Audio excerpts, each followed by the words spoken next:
Okay, Metroid Prime, and boy, is there a juicy story. So this is the... Oh my god, please, John, tell. Metroid Prime is the video series where we complain about social justice issues because social justice warriors are fucking annoying. Oh my god, I can't wait for them to go away. And living in Canada, the heart of social justice, we deal with awful social justice warriors all the time. And not only do we have to deal with them, so does the Prime Minister. Our lovely, boyish, dashing young French-Canadian lawyer. No, he's a high school teacher, actually, who was the son of a very famous former Prime Minister who is now dead. We're talking about Justin Trudeau and what he did today. What I love about this is, while all of the crazy politics in the world is going on, such as Donald Trump being insane, yeah, and the Democratic Party is getting there just on the fact that nobody wants to vote for Hillary Clinton, yet she's winning all these delegates. Yeah, and in other countries they just lock up the opposition, as they do in Niger. Right. So, but here in Canada, as you just showed me, the most scandalous thing happened. The most scandalous thing that happens is... you tell it. The Prime Minister accidentally elbowed a young woman. He was passing by her. She was in the way. He accidentally elbowed a young woman MP who was so distraught that she had to leave the room for several minutes. And then there was a series of apologies, and then they examined it through the gendered lens because some feminist MP you're going about this way too fast. We need to break this down. We'll give the more detailed recap in a little bit. Okay. But it was a big pile of horseshit that made us look like children who don't have anything better to do than to complain about stupid shit. Okay. So, in concerns of what's going on in Metroid Prime here, we got the visor lens deal, and everything's like pitch black. So we have to do like your heat lens or whatever. Or infrared. That's what it is. So everything has to be infrared, and this is bullshit part of the game is you have to find these conduits to open up doors. And they come up and they show up when you don't expect them. Now, back to the more important issue here. Which isn't an issue, but hilarity and childish actions at its best. Yeah. So let me set the scene if you don't mind. Okay.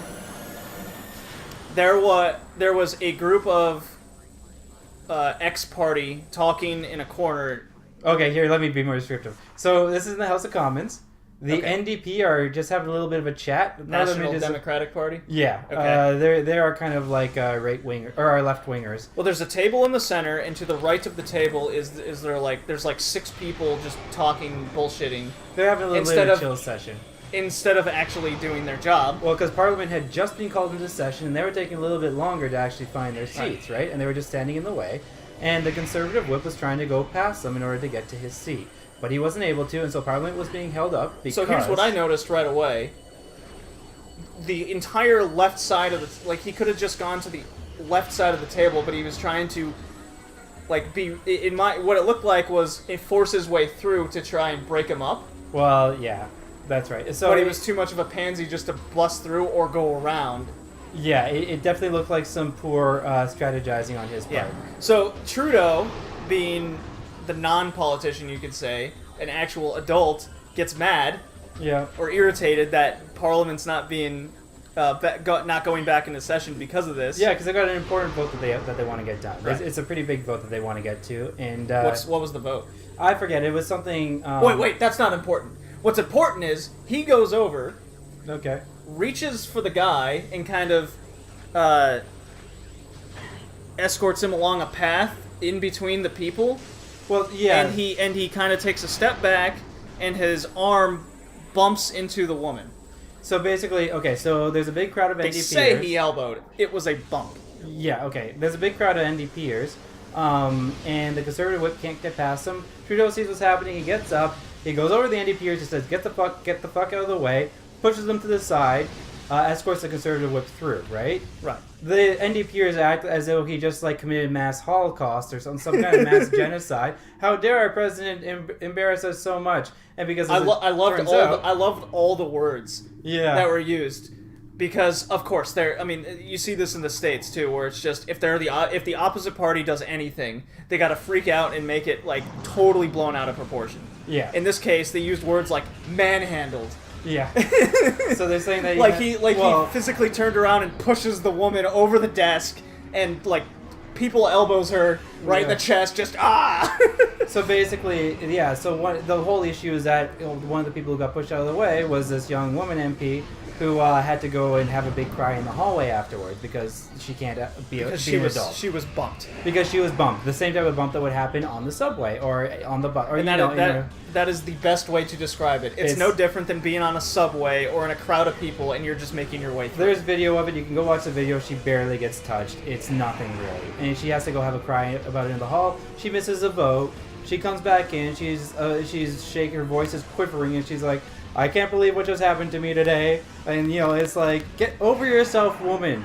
Be an adult. If you can't do the job, like. Well, the other thing I love, yeah, when you can't do your job like that, it's a different thing. But what I love is when she pleads her case of how upset she is, all of the people like rally around her and stand up and clap like she had been assaulted. It was the rest of her party, right? It was the NDP. Yeah. And, I usually vote NDP, and this is the type of thing that makes me really fucking embarrassed to ever vote for them again.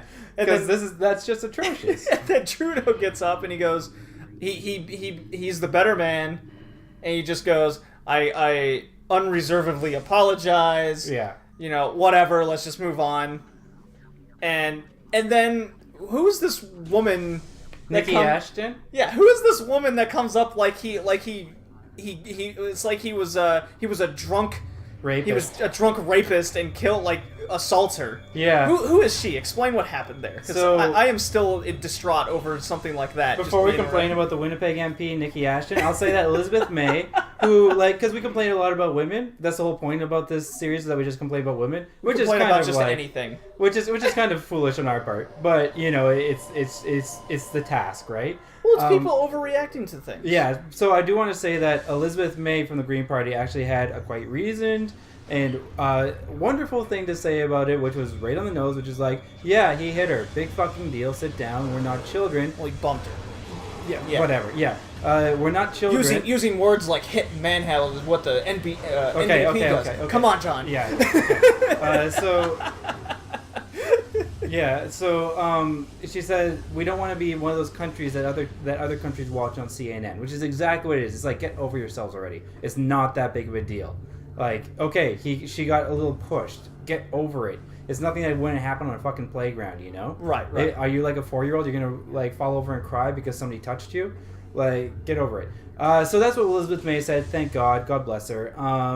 But Nikki Ashton, the MP from Winnipeg, decided this was going to be her big stand to decide to introduce us all to the gendered lens. She says something like, this was the farthest thing from a feminist action, which is like, okay, so feminism is about treating women like they're, fine pottery or fine china or something that they're just going to roll over and break into a million pieces if they get the slightest tremor.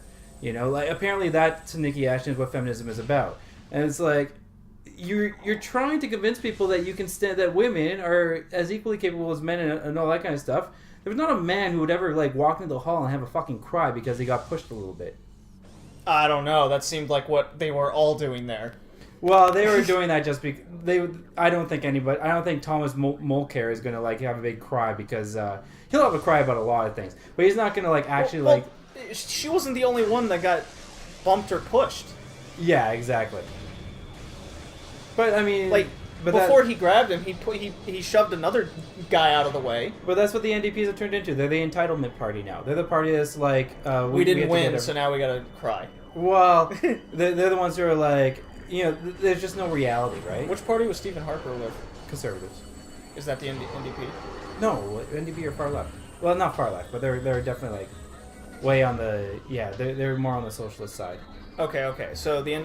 So Stephen Harper's completely different. NDP are openly big spending. Okay, gotcha. Which I'm not against big spending or anything like that, but NDP are just. But what I'm against is people being children and not being responsible adults. You know what this also sounds like? Which we I think it was in Metroid Prime that we also talked about was the Australian lady.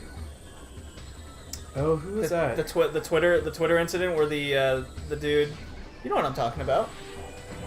The dude who got kicked out of the Aboriginal computer lab, and he just goes to Twitter and says, "This is how we fight segregation with more segregation." and then the Aboriginal computer lab lady didn't show up and had a big cry because someone said something on Twitter, and now she's suing him. And she said she didn't feel she didn't feel safe in her job. She felt like she couldn't come face to face with a white person anymore. Yeah. I mean, that's like total overreaction. But like the similar words were used with this incident, and I was like, wow, exactly. This is like the same thing. People abuse the notion of a safe space. I think it's just that there are certain people who feel that life is not convenient enough for them, and that life should be adapted to their specific desires and needs and wants, and that other people should actually have to like rearrange the life circumstances for this other person to make things more convenient for them.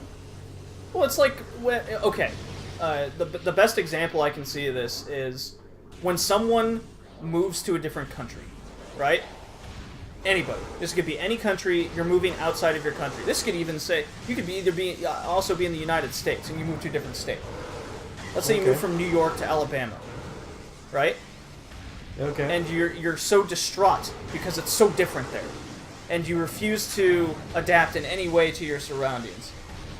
Okay. You're like, I want my safe space. You should adapt to me instead of me adjusting to here. Yeah.